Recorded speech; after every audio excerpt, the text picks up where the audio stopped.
Bonsoir. Ben oui, je pédale et je marche. Vous allez me dire, c'est normal? Ben pas vraiment, parce que c'est un privilège pour moi.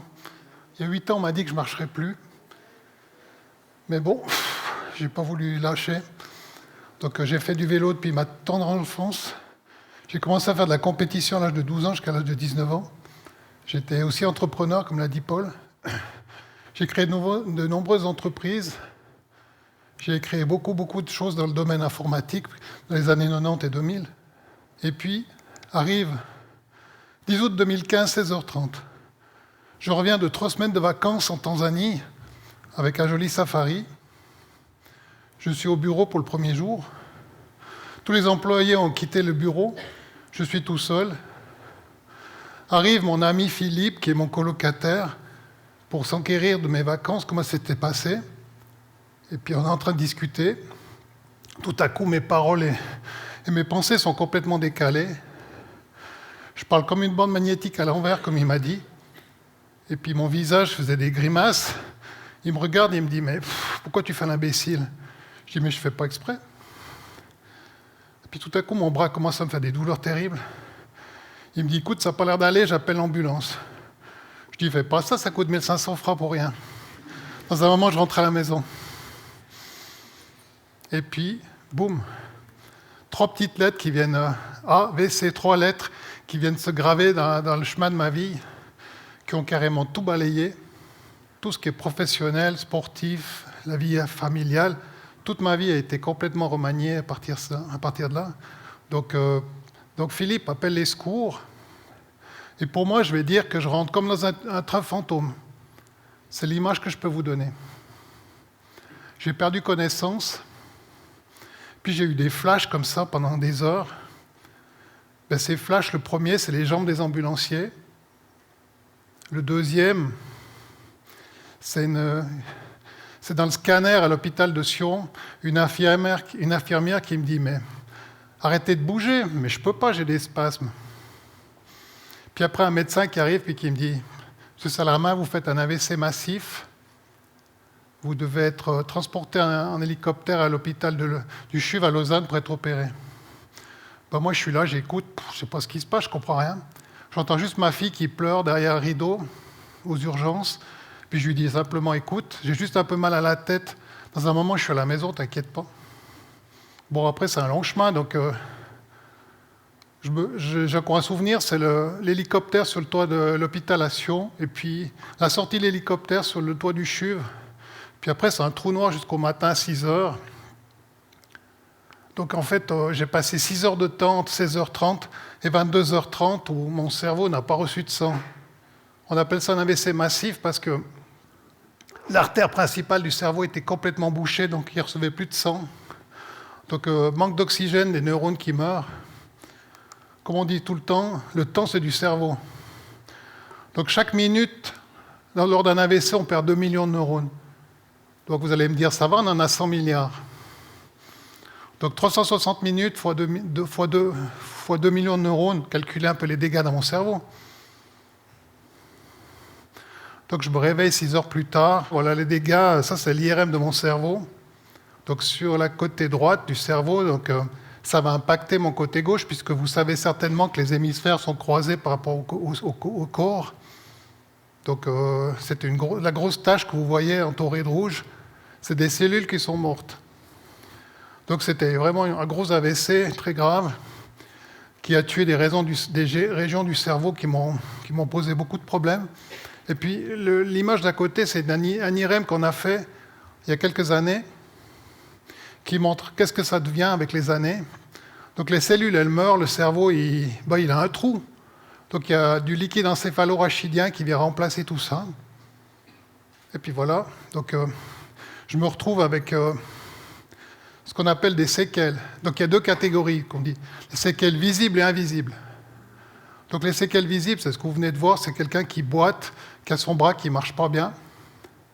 Puis les séquelles invisibles, c'est tout ce que vous n'avez pas pu voir chez moi, qui sont beaucoup plus nombreuses. C'est 80% chez moi qui sont invisibles. C'est-à-dire, par exemple, la mémoire instantanée qui ne marche plus, des problèmes d'émotion, des problèmes d'irritabilité, de fatigue, beaucoup de problèmes organisationnels, etc. Donc, beaucoup de choses de choses qui ont beaucoup changé dans ma vie, qui m'ont empêché de continuer comme entrepreneur. J'étais plus capable de prendre des décisions puis de mener à bien des opérations. Voilà, donc ces séquelles elles sont très invalidantes.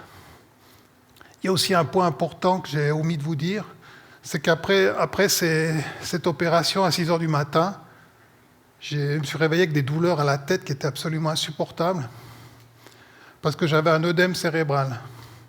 Donc après l'opération qu'ils ont faite pour enlever le caillot de sang qui bouchait l'artère, il y a eu des saignements dans le cerveau. Puis ces saignements ont engendré la création d'un œdème cérébral, c'est-à-dire de l'eau, qui a mis sous pression mon cerveau dans la boîte crânienne. On m'avait donné un délai de 4 jours, sans quoi, si cet œdème ne se résorbait pas, on devait m'enlever un bout de crâne pour laisser le cerveau s'étendre. Sinon, ça créait des dégâts vraiment irréversibles. Et pendant ces 4 jours, je souffrais un martyre, des douleurs terribles, malgré les antidouleurs, malgré de la morphine. Donc, qu'est-ce que j'ai fait pour tenir le coup? Mes ressources à ce moment-là, j'ai pédalé dans ma tête. Puisque le vélo, c'était toute ma vie. Une année avant l'AVC, j'avais vu un parcours sur Facebook qui montre un nouveau parcours qui s'appelle l'Eurovélo 3, qui part du nord de la Norvège et qui va jusqu'à Compostelle en Espagne. Puis j'avais vu ce truc, ça m'a vraiment fait rêver. J'ai dit, un jour, je vais le faire. C'est comme ça que je veux faire du vélo dorénavant. Alors, dans ma tête, j'ai pédalé pendant 4 jours. Moi, j'avais le temps, vous allez me dire. Mais enfin, c'était le seul moyen pour moi de tenir le coup, c'est que j'ai fait ce parcours dans la tête. Et vous allez voir plus tard que je l'ai fait vraiment. Donc je l'ai fait 2 fois. Une fois dans ma tête. Donc on a quand même dans notre cerveau la possibilité de faire des choses au niveau visualisation qui est assez puissante. Donc après ma sortie d'hôpital, le CHUV, comme je suis entrepreneur, je me fixe toujours des objectifs. Bon, après, je me suis retrouvé en clinique de réadaptation pour réapprendre. J'ai dû réapprendre à boire et à manger, je n'arrivais même plus à déglutir. J'ai dû apprendre à marcher, réapprendre à marcher. Donc ça, c'était mes objectifs, retrouver l'autonomie. L'autonomie pour manger, tout simplement, pour marcher, mais pour manger, pour faire les choses de la vie quotidienne. Donc j'avais un objectif pour ma jambe, c'était marcher, mais pour mon bras, il y en avait 2. C'était d'être capable de tenir un couteau pour manger tout seul, pour assembler les aliments, pour couper la viande. Et puis surtout, un deuxième qui était très important, c'était prendre mes petits-enfants dans mes bras. Aujourd'hui, tous ces objectifs, je les ai réussis et j'en suis très content. Et mon job actuellement, c'est juste de maintenir tout ça pour garder cette autonomie qui m'est très chère. Comme personne entrepreneur, vous imaginez bien que je suis quelqu'un de très indépendant. Je ne supporte pas d'être dépendant. Quand on m'avait mis mon fauteuil roulant au pied du lit, au CHUV, j'ai dit, moi là-dessus, vous savez que je n'irai pas. La firme m'a dit, vous n'aurez pas le choix. J'ai dit, vous verrez bien si je n'ai pas le choix. Ah non, je ne vais pas aller là-dessus. Donc j'ai tout fait pour éviter d'être dépendant. Pour moi, c'est proprement insupportable d'être dépendant des autres. Il n'y a rien de pire, je crois, dans la vie. C'est d'être dépendant. Alors les ressources que j'ai utilisées pour obtenir tous ces résultats, c'est quelque chose qui s'appelle la plasticité cérébrale. Vous l'utilisez tous les jours sans vous en rendre compte, mais quand vous êtes bébé, vous l'utilisez à fond. C'est votre construction du cerveau, en fait, c'est notre faculté de créer des réseaux de neurones dans le cerveau. Par exemple, je vous ai dit qu'on en a 100 milliards, donc ces neurones. Si on en perd comme moi à peu près 720 millions, on peut utiliser des neurones qui ne font rien pour reconstruire des réseaux ailleurs, même dans l'hémisphère opposé. Il va recréer des réseaux et puis on peut retrouver une certaine mobilité ou certaines fonctions qu'on avait perdues. Et pour ça, il y a des conditions qui sont importantes, c'est d'être positif. Il faut être absolument positif, sinon le cerveau ne se reconstruit pas. Il faut être dans un état d'esprit très positif, regarder de l'avant, sinon ça ne marche pas. Donc ça, c'est la recette de base, c'est la plasticité, elle est là, mais la stimulation du cerveau ne suffit pas. Il faut être positif dans sa tête. Et j'ai utilisé quelque chose aussi qui s'appelle la visualisation et l'imagerie mentale. Donc par exemple, pour construire mon bras gauche, je regarde ma main droite, quand elle fait un mouvement, je l'enregistre dans ma tête et j'imagine que la main gauche fait la même chose. Et j'arrive après à bouger. Bon, ça ne fait pas du premier coup, il faut des années de pratique. Ça passe un peu par une forme de méditation. Mais ça marche bien, c'est comme ça que j'ai pu remarcher, que j'arrive à utiliser partiellement mon bras gauche. Et puis surtout, cette visualisation, elle m'a permis de rester en vie durant ces fameux 4 jours où j'avais cet œdème. Et puis pour moi, c'était une obsession après de faire ce parcours que j'avais imaginé dans ma tête. C'était quelque chose de... Il fallait que je réalise ce rêve que j'avais fait pendant 4 jours. Et puis bon, j'en ai parlé autour de moi. Et puis les gens autour de moi, qu'est-ce qu'ils ont dit? Ils ont rigolé. Un gars qui est handicapé veut faire 5400 km. Puis les professionnels du Tour de France, ils font 3000. Puis toi, tu penses que tu vas y arriver? Je dis, mais moi, je suis sûr que je vais y arriver, je l'ai fait dans ma tête. Ouais, ta tête, elle va pas bien. Alors voilà, en gros, c'est ça le projet. C'est un parcours qui part de Trondheim, au nord de la Norvège, et qui va jusqu'à Compostelle, en Espagne, qui fait 5400 km, 7 pays. Et je suis parti le 7 juillet 2021 et je suis arrivé le 29 octobre 2021. C'était pas pour rien, le 29 octobre, c'est la journée mondiale de l'AVC. Je voulais quelque chose de symbolique. Et puis, je voulais pas faire ce parcours uniquement parce que je l'avais rêvé. Je voulais aussi en faire quelque chose qui donne du sens. Je voulais que ça soit de la prévention pour l'AVC. Vous savez qu'il y a 22 000 AVC par année en Suisse. Il y en a 55 par jour.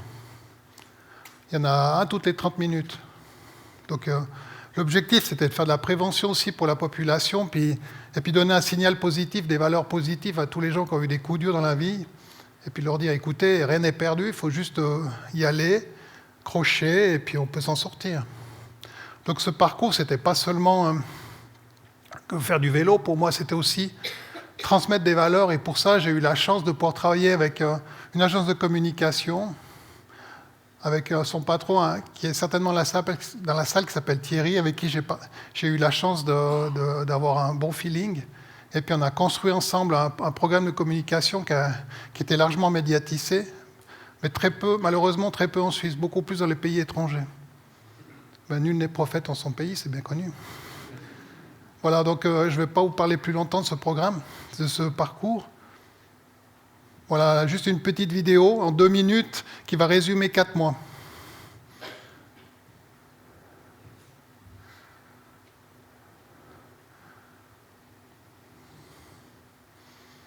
Donc j'ai pédalé là, par exemple, en Norvège. Donc vous voyez que c'est un vélo qui est adapté. J'ai mis 3 ans pour le préparer, avec un système spécial pour tenir ma jambe. Donc là, je suis en Suède sur des routes dans la forêt. Là, je suis au bord de la Loire, en France, au bord des canaux. J'ai eu beaucoup de chemins qui étaient assez agréables en France. Puis des chemins beaucoup moins agréables, comme là en Espagne, sur des cailloux. Puis là, au Danemark, dans la forêt, j'ai eu des belles surprises. Là, j'étais ensablé dans une forêt, tout seul. Pas de réseau, pas de GPS, je ne savais pas où j'étais. Mais je n'ai jamais perdu le nord, je savais que j'allais y arriver. Et puis là, sous la pluie, il y a 1 mois et demi de pluie. Tout le Danemark, toute l'Allemagne sous la pluie, j'en avais un petit peu marre, là, j'aurais peut-être pu décrocher. Et puis là, on arrive le dernier jour directement. Je suis à l'entrée de Compostelle et je suis escorté par la police qui est venue me chercher à l'entrée de Compostelle comme un chef d'État. Ils m'ont bloqué les ronds-points, là, c'était juste incroyable. Moi, je n'ai jamais imaginé que c'était pour moi tout ça. Et là, j'arrive sur la place devant la cathédrale à Compostelle, où je suis reçu. C'était très émouvant d'avoir fait tout ça.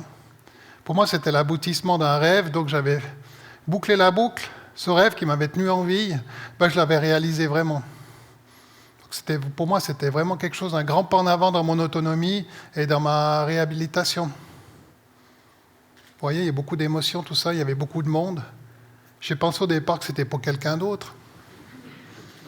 Je ne pensais pas que ça serait pour moi tout ça, c'était vraiment émouvant, quoi. Bon, ici, il y a eu un petit peu de médiatisation dans les journaux. Donc c'est 5400 km, 120 jours de voyage, donc à peu près 4 mois. 93 étapes, 7 pays traversés. C'était une belle opération. Disons que pour moi, le mot de la fin, c'est de vous dire, n'abandonnez jamais. Tout est possible dans la vie, il suffit d'y croire. Voilà.